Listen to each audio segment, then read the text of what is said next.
Hello and welcome to Parrot's training videos for the AnafiAi.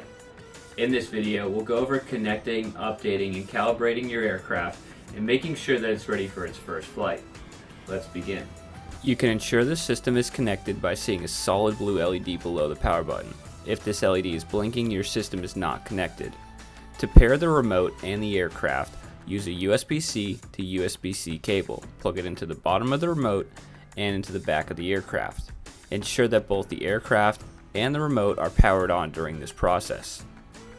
You'll see that the LED switches to flashing green. This means that the system is pairing.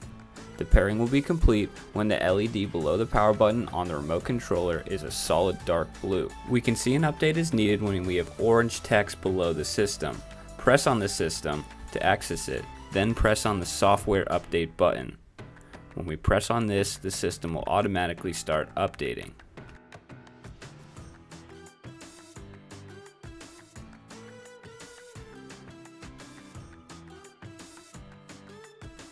Likewise, if the aircraft needs an update, you can navigate to the software update button within the drone's information page.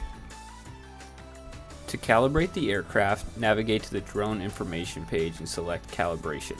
Here we have many choices. Select the magnetometer calibration, then press start and follow the steps on screen. Parrot recommends that you calibrate the compass whenever the system asks. Also, whenever you're flying in a new location, it's a good idea to calibrate the compass. Your aircraft should now be updated, calibrated, and ready for its first flight. We'll do so in the next video. Thanks for tuning in to Parrot's training videos for the AnafiAi.